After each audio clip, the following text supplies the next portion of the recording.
Last time, we looked at the idea that adults go through life stages, or crises, as they move into maturity. As you reflect on your own life, you can see how you've grown, how changes and events have had an impact on you, how the person you are now is very different from the person you were 20, 30, 40, or more years ago. This idea that people go through developmental changes and stages across the lifespan was applied to the subject of religious faith by the scholar James Fowler in the early 1980s.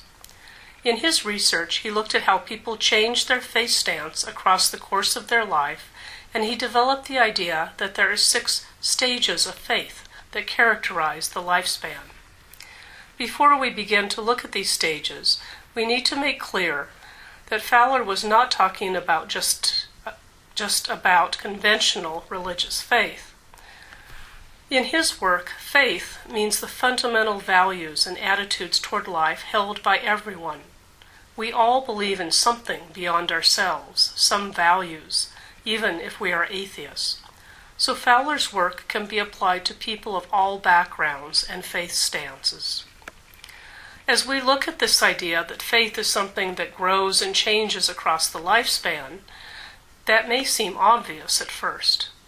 Hopefully, an adult does not have the same faith as a 5-year-old, but most of us have not had the opportunity or taken the time to reflect on precisely how our faith has changed, especially in adulthood, and in what way our belief system now is different from when we were 5 or 15 or even 30. This understanding of stages helps us understand how we grow and mature in our faith, how we are moving toward transformation, toward what the Apostle Paul calls the full stature of Christ. As a way to also help us understand Fowler's stages of faith, we will use several pieces of art, all of which illustrate the ascension of Christ, to demonstrate how people at each stage of faith might have expressed their faith through art. Let's begin with Fowler's Stage 1. Stage 1, what Fowler calls intuitive projective faith, characterizes most children of grade school age. Here, the child views the world literally and uncritically. To a child, the dragon in a story is just as real as the story of Jesus.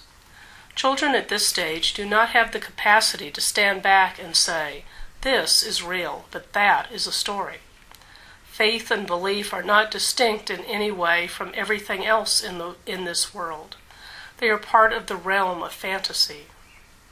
In the picture of the ascension on the slide, we see this illustrated by a very simple, concrete outline of a story. We get the sense that the idea of Jesus literally, physically ascending into heaven is not something unusual, surprising, or supernatural. It simply happened. Stage 2 faith, mythic, literal faith, is usually found in children from grade school up to adolescence and is characterized by an unreflective literalism. If a story says that Jonah was swallowed by a whale, then at this stage a person can begin to understand that this is a story which is different from their experience of reality. People at this stage can see the difference between make-believe and real life.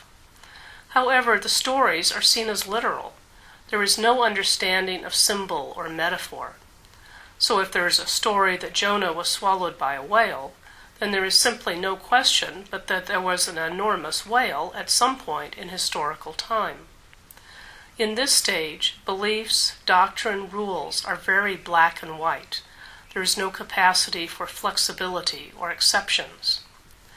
This stage is also marked by what Fowler calls reciprocity. In this worldview, if you follow the rules, behave in the correct way, then things will turn out the way you want. This also tends to apply to prayer and relationships with God. There is an expectation that God will reward prayers and good behavior without exception. In the picture we have used to illustrate, we see a very concrete visual description of the story of the Ascension. The story of Christ's ascension into heaven is clearly taken at face value. a literal view of Christ ascending bodily into a heaven which is a definite place above the earth. There is no hint of metaphor or symbolism or deeper meaning. Stage 3 faith, synthetic, conventional, is the stage that most people come to in adolescence, and many, perhaps most adults, stay at this stage. Here, the person accepts faith as primarily what they have been taught by outside authorities, without much conscious reflection. For the person raised in a particular church or faith tradition, then those beliefs are simply accepted as true. At this stage, believing what everyone else in the group believes is important. Belonging and fitting in characterize this stage.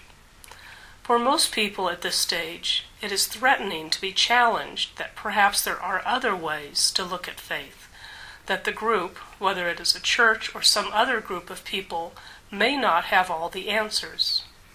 Fowler and others have pointed out that most institutions, most churches, operate at this stage of faith and are not necessarily open to people who want to challenge and question the status quo.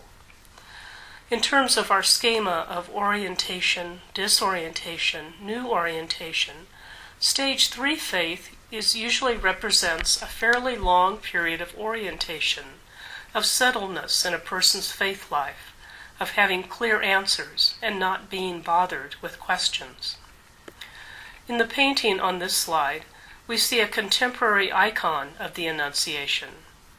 What is important about icons for this illustration is that they do not seek to be original. They are not about the individual artist's view, but about continuing a tradition.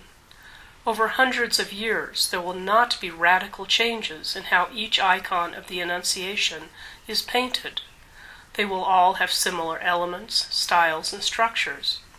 Just as in stage 3 faith, the art is about what is acceptable within the institution. It is about accepting rather than questioning the tradition.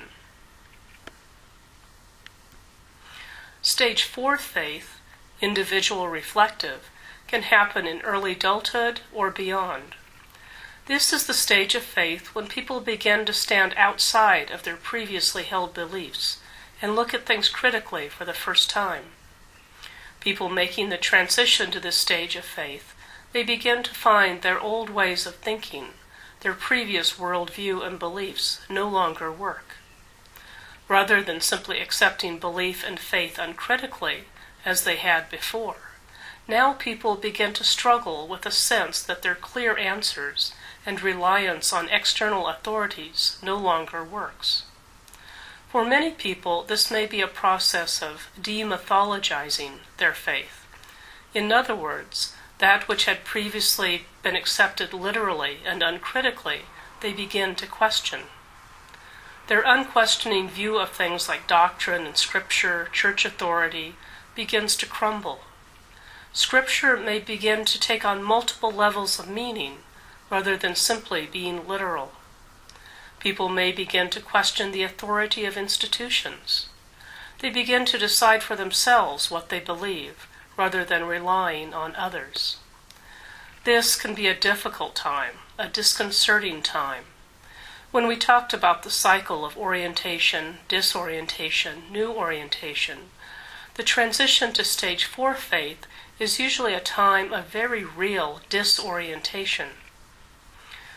In the picture in the slide, we see an interpretation of the ascension that is very personal and subjective. Unlike the icon used to illustrate stage 3, here the artist has come up with his own interpretation of what the ascension means. It is clear that he doesn't care how other people have painted this scene. The painting is clearly the ascension, but the elements of traditional painting have been appropriated by the painter to express his own views and experiences.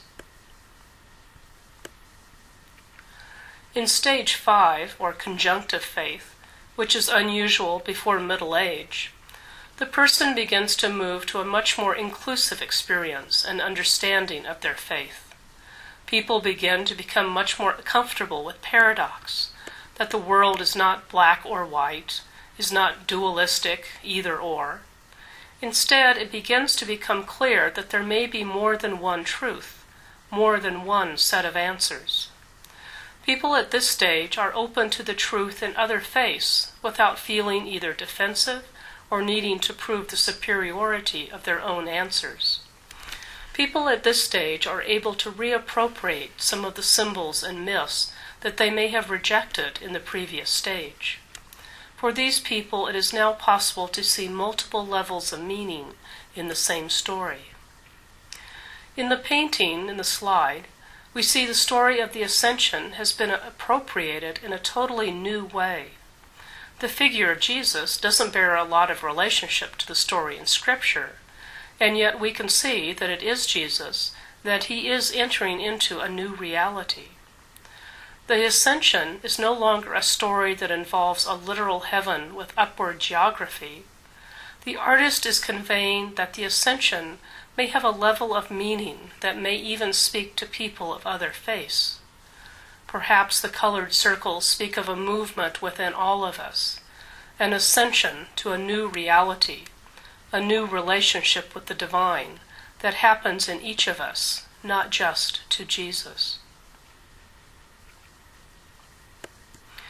In stage 6, Universalizing faith, the last stage in Fowler's schema, which he considered to be quite rare, we see people who have come to a deep point of integration. They are no longer limited by doubt or a need to protect themselves. These people are able and willing to risk everything for their faith, and to do so on behalf of others. Examples cited by Fowler are Martin Luther King Jr., Gandhi, and Mother Teresa. In the artwork, we see that the scope of the Ascension has become cosmic, not limited by stories or beliefs, but something completely new and encompassing has been born from the seeds of the story that has come before. So we have spent quite a bit of time looking at the idea of developmental stages and the schema of orientation, disorientation, new orientation. We have seen that each of us grows and develops across the lifespan, and that our faith continues to grow and change even through adulthood. At this point, let's take a look at one of the specific issues of psychological change that is crucial to understanding what transformation means in the faith journey and in monastic life in particular. Popular author and Franciscan priest Richard Rohr has synthesized many of the insights of contemporary psychology in his recent book, Falling Upward. In this book, he focuses on the seminal transition that people go through in midlife, a key turning point in overall personal development and also in faith development. Rohr says that in midlife we make a transition from building up our sense of self, our ego, our ability to accomplish things in the world, and we transition to the task of dismantling the very same ego that we had spent so much time building up. In midlife, all the tasks that had been important to us, that consumed our time and energy, now have to be let go of. At midlife, our key life task changes from accumulating and accomplishing to dismantling and letting go. At this point, we need to pause and talk about the idea of ego. Most of us know the idea that the ego usually in pejorative terms. We talk about somebody being egotistical, meaning that they have a very inflated sense of themselves. It is critical, though, to understand that the ego is simply a description of that part of our personality which constitutes our fundamental sense of self. So it is our ego that allows us to feel like competent, capable people who are able to function in the world. It is the ego that gives us the self-esteem we need to maintain healthy relationships, to hold down a job, raise a family, and be productive members of society. The ego is a crucial function of who we are.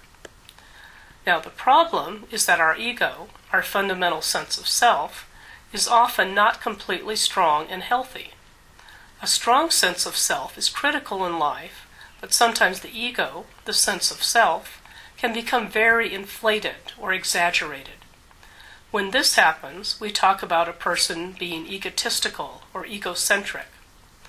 There are people we have all known who seem to have very exaggerated opinion of themselves, an inflated sense of self. And, to be clear, it is also possible, fairly common, especially for women, for the ego to be inadequately developed. When this is the case, then there is a fundamental sense of inadequacy, of not being good enough. People without a healthy ego tend to lack basic self-esteem. They can be extremely reliant on the opinions and judgments of other people, and unable to make their own choices. This idea of the role of the ego in personality development is one that we will come back to several times. We will see that it is a crucial part of understanding Benedict's concept of growth in monastic life, that transformation is about coming to a sense of wholeness, with an adequate but not inflated sense of self. For now, let's look at what Richard Rohr says about the role of the ego in our faith journey when we reach midlife. In mid and later life, we begin to grapple with the fundamental realization that we are not in charge of our life. While we may have known that in a theoretical way before, or gone through periods of crisis or challenge, now we have to begin to truly grapple with our limitations. In midlife, we begin to face our limits, the reality that we will not live forever, we cannot accomplish everything we wanted to do. We begin to deal with our regrets and our doubts. In psychological terms, this is the time when we have to begin to face the dismantling of the exaggerated, excessive ego, what Benedict calls our self-will. When we do this, in midlife and later life, we will begin to enter deeply into the experience of disorientation in a variety of ways that will vary tremendously from person to person. But hopefully we will also see God calling us to a much deeper relationship. This journey at midlife, through disorientation, ultimately to new orientation, will probably be long, circuitous, with times of both desolation and contentment. The key through this is that we continue on the journey. To be a monk is to listen to that delightful voice of God that sometimes echoes in the dark night. If we are willing to listen and respond, it will be a journey that leads to wholeness. So in our next session, we will explore these ideas more deeply and begin to see how the rule of Benedict addresses these psychological issues.